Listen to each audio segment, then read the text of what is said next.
மீன ராசி, எல்லா கிரகங்களும் இந்த மாதம் உங்க ராசிக்குள்ளதான் இருக்குது.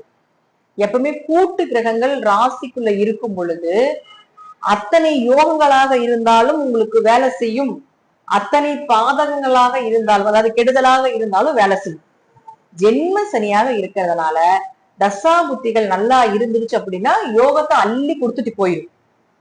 ஜென்ம சனியாக இருக்கிறதுனால ஜாதகம் பலம் இல்லாம இருந்தோ, தசா புத்திகள் சரியில்லாம இருந்தாலோ கண்டிப்பாக கொஞ்சம் கவனமாக இருங்க.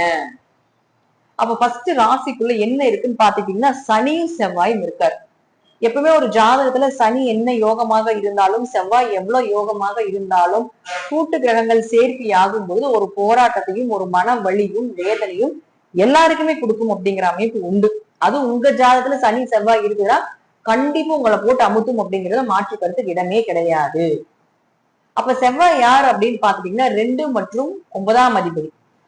அப்ப தனஸ்தானாதிபதி ராசிக்குள்ள இருக்கும்பொழுது பண வரவு உண்டு, பொருளாதாரம் நல்லா இருக்க போகுது, உங்க பேச்சுக்கு மதிப்பு மரியாதை கிடைக்க போகுது, அப்பா மூலமாக உதவிகள் கிடைக்க போகுது, அப்பா சொத்துக்கள் மூலமாக உதவிகள் கிடைக்க போகுது, உயர்கல்வி படிக்கிறதுக்கு உண்டான வாய்ப்புகள் இதெல்லாம் உண்டு.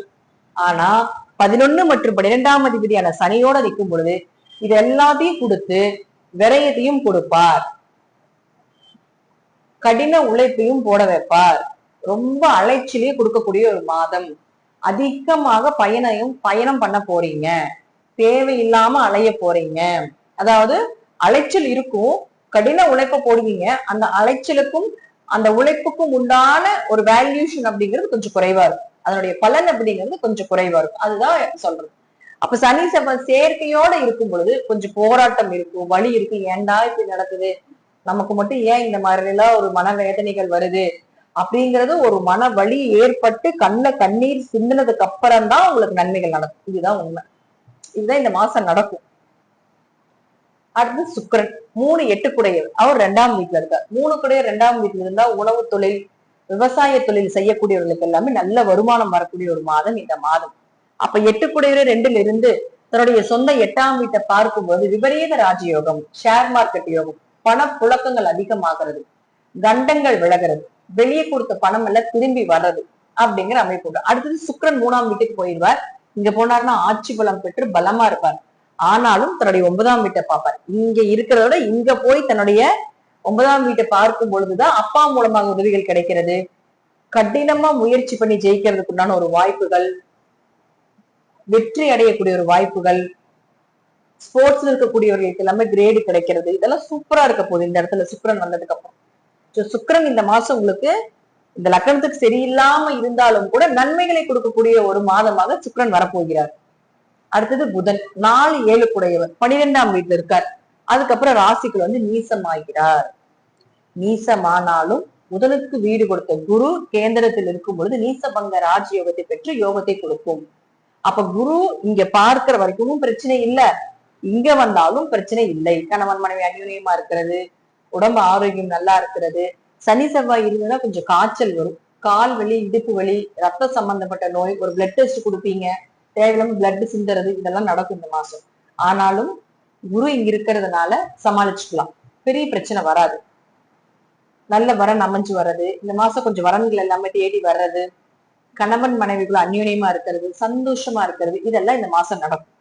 அது சூரியனும் 6ஆம் அதிபதி அவரும் ராசிக்குள்ள இருக்கிறதுனால 14ஆம் தேதி வரைக்கும் வேலை வாய்ப்புகள் உண்டுங்க. கடன் நிவர்த்தி ஆக போகுது, வேலை கிடைக்க போகுது, ஒரு மாற்றம் பண்ணி போறதுக்கு உண்டான வாய்ப்புகள் உண்டு. நீங்க நினைப்பீங்க இப்போ ஏதாவது ஒரு மாற்றம் பண்ணலாமா, இப்படியே நம்ம லைஃப் போயிருமா, ஏதாவது ஒரு புதிய முயற்சிகள் பண்ணலாமா, ஒரு சொந்த தொழில் பண்ணலாமா, ஒரு இடம் மாற்றம் பண்ணி இருந்து பார்ப்போமே, ஒரு வீடு மாற்றம் பண்ணி இருந்து பார்க்கலாம், அல்லது இந்த வேலை செய்யக்கூடிய இடத்துல நமக்கு நல்லா இல்ல, நம்மள எல்லாம் எதிரியா பாக்குறான், கடின உழைப்ப போட்டாலும் நமக்கு ஒரு நல்ல பலன் இல்ல, அதனால வேலை மாற்றம் ஏதாவது பண்ணலாமா அப்படிங்கிறது எல்லாமே உங்களுக்கு தோணும் இந்த மாசம். சோ அதற்குண்டான ப்ராசஸும் உங்க ஜாதகத்துல மாறுதலுக்கு உண்டான தசாபுத்திகள் நடந்துட்டு இருந்ததுன்னா கண்டிப்பா இந்த மாசம் அது நடக்கிறதுக்கான அதிக வாய்ப்புகள் உண்டு. சோ சூரியன் இங்க இருந்தாலும் வளர்ச்சி, அடுத்தது இங்க வந்தாலும் 2ஆம் இடத்துக்கு வரும் பொழுது 6 கூட 2க்கு வந்து உச்சமாகும் பொழுதும் கடன் கிடைக்கும், கடன் அடைக்கிறதுக்கும் ஒரு பணம் கிடைக்கும், நோய்கள் விலகும், நல்ல வேலை வாய்ப்புகள் கிடைக்கும், இப்ப இருக்கிறதோட நல்ல வளர்ச்சியை கொடுக்கக்கூடிய ஒரு வேலை வாய்ப்புகள் அப்படிங்கிறது இந்த மாசம் கிடைக்கிறதுக்கு மீனராசிக்கு அதிக வாய்ப்புகள் உண்டு. தசாபுத்தி நல்லா இருந்துருச்சுன்னா சின்ன வழியோட வெற்றிகள் கிடைக்கும். தசாபுத்தி நல்லா இல்லைன்னா சின்ன கண்ணீரோடையும் மன வலிகளோடையும் ஒரு வெற்றிகள் கிடைக்கும் அப்படிங்கறதா இந்த மாதத்துல மீனத்துக்குண்டான பலன்.